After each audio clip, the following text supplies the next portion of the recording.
슬기로운 가톨릭 성경 통독입니다. 로마서 1장에 이어서 오늘은 이제 2장을 읽을 차례고, 1장의 뒷부분 인간의 죄와 하느님의 진노에 관한 부분에 이어서 이제 하느님의 의로운 심판에 관한 그런 내용입니다. 믿음을 통한 의화에 대해서 이야기하고 있고, 다른 민족들과 유다인에 대한 하느님의 의로움에 대해서 이야기하고 있어요. 하느님의 의로움이란 1차적으로는 법정에서 내리는 공정한 판결을 뜻한다, 그렇게 이야기해요. 창조된 피조물과 인간의 양심을 통해서 하느님을 아는 길이 모두에게 열려있다 이야기하면서, 하느님을 알아뵙지 못하고 헛된 행동을 일삼는 이들은 하느님의 의로운 심판을 받을 수밖에 없다고 말하고 있어요. 유다인들도 인간의 자유를 지켜주는 율법을 받았지만 그 정신에 따라서 율법을 충실히 실천하지 않아 죄의 지배를 받고 있다. 그래서 인간의 죄와 또 하느님의 의로움에 대해서 이야기합니다. 성부와 성자와 성령의 이름으로 아멘.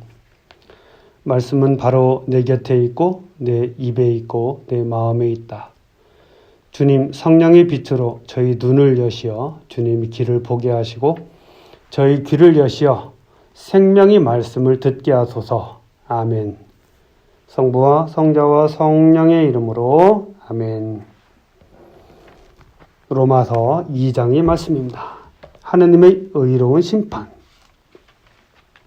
그러므로 남을 심판하는 사람이여, 그대가 누구든 변명의 여지가 없습니다.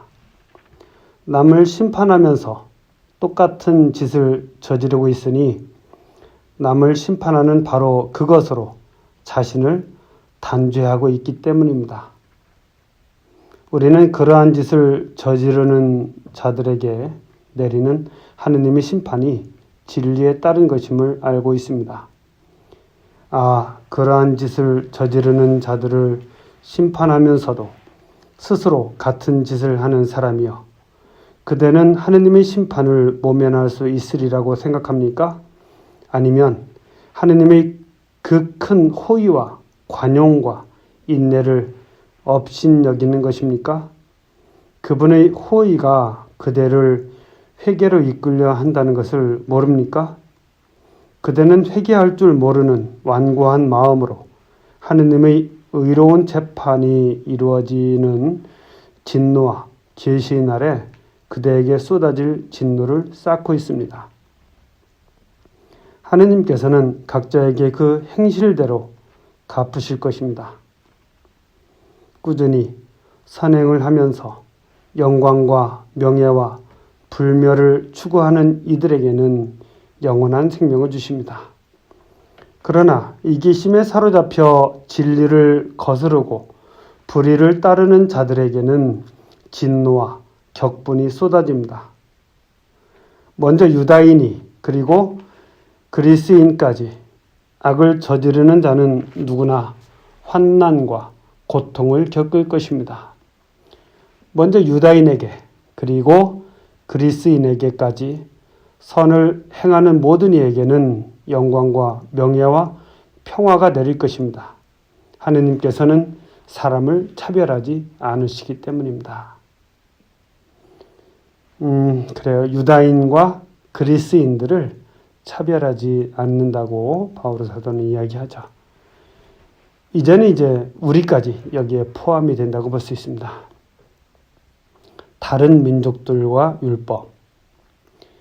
율법을 모르고 죄지은 자들은 누구나 율법과 관계없이 멸망하고, 율법을 알고 죄지은 자들은 누구나 율법에 따라 심판을 받을 것입니다.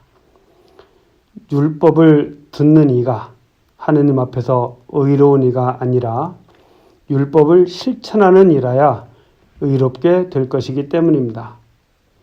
다른 민족들이 율법을 가지고 있지 않으면서도 본성에 따라 율법에서 요구하는 것을 실천하면 율법을 가지고 있지 않은 그들이 자신들에게는 율법이 됩니다.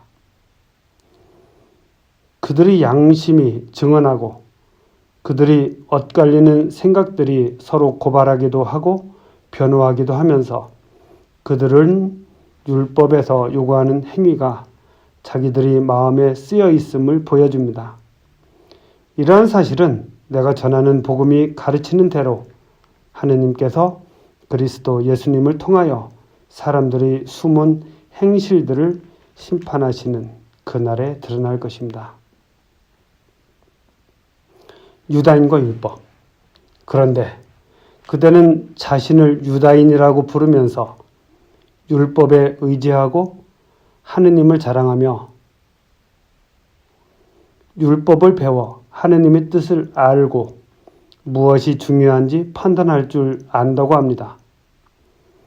또 자신이 눈먼 이들이 인도자고 어둠 속에 있는 이들이 빛이라고 확신하며 율법에서 지식과 진리의 진수를 터득하였으므로 어리석은 자들의 교사이며 철없는 자들의 선생이라고 확신합니다. 그렇다면 남은 가르치면서 왜 자신은 가르치지 않습니까? 도둑질을 하지 말라고 설교하면서 왜 그대는 도둑질을 합니까? 간음을 하지 말라고 하면서 왜 그대는 간음을 합니까? 우상을 혐오한다고 하면서 왜 그대는 신전 물건을 훔칩니까? 율법을 자랑하면서 왜 그대는 율법을 어겨 하느님을 모욕합니까? 과연 성경에 하느님의 이름이 너희 때문에 다른 민족들 가운데에서 모독을 받는다고 기록되어 있습니다. 그대가 율법을 실천하면 할례는 유익합니다. 그러나 그대가 율법을 어기면 그대가 받은 할례는 할례가 아닌 것이 되고 맙니다. 그러니 할례를 받지 않은 이들이 율법의 규정을 지키면 할례를 받지 않았지만 할례를 받은 것으로 여겨지지 않겠습니까? 그리하여 몸의 할례를 받지 않았으면서도 율법을 준수하는 이들이 법전을 가지고 있고 할례를 받았으면서도 율법을 어기는 그들을 심판할 것입니다. 겉모양을 갖추었다고 유다인이 아니고 살갗의 겉모양으로 나타난다고 할례가 아닙니다. 오히려 속으로 유다인인 사람이 참 유다인이고 문자가 아니라 성령으로 마음에 받는 할례가 참 할례입니다. 그렇게 하는 이는 사람들이 아니라 하느님께 칭찬을 받습니다. 그래요. 겉의 할례 그리고 마음의 할례. 그러니까 다른 민족들이 양심에 따라서 또는 본성에 따라서 살아가면 율법을 가지고 있지 않으면서도 율법을 가지고 있는 것과 같다. 반대로 율법을 가지고 있고 할례를 받았어도 그것에 따라서 살지 않으면 아무 의미가 없다는 이런 이야기를 하고 있습니다. 이 바오로 사도는 의화에 대해서 많이 이야기를 합니다. 의로움에 대해서 그리고 이 의로움은 또 개신교의 어떤 탄생과도 관련이 있죠. 우리의 삶과도 무관하지 않다고 봅니다. 그래서 우리는 바오로 사도의 말처럼 아는 것만이 아니고 의로운 실천을 해야 된다는 것을 좀 생각을 할 수 있을 것 같아요. 로마서는 바로 로마인들에게만이 아니라 지금을 살아가는 우리들에게도 중요한 가르침을 주고 있습니다. 그런 의로움은 사람에게서 오는 것이 아니고 하느님에게로부터 오는 것이라고 이렇게 볼 수 있는 것이죠. 그래서 그리스도 안에서 새 생활을 살아가야 되는데 아마 로마서를 읽으면서 우리는 그런 것들을 많이 느끼게 되고 무언가 우리의 삶을 조금씩 더 변화시켜 나가야 되겠다는 그런 생각을 가질 수 있을 것 같아요. 자, 오늘은 여기까지 하도록 하겠습니다. 성부와 성자와 성령의 이름으로 아멘. 말씀은 내 발의 등불이요 나의 길의 빛이옵니다. 주님, 저희가 성경을 생명의 말씀으로 믿고 기도하며 살고 선포하게 하시어 언제나 성령 안에서 평화와 기쁨을 누리게 하소서. 아멘. 성부와 성자와 성령의 이름으로 아멘.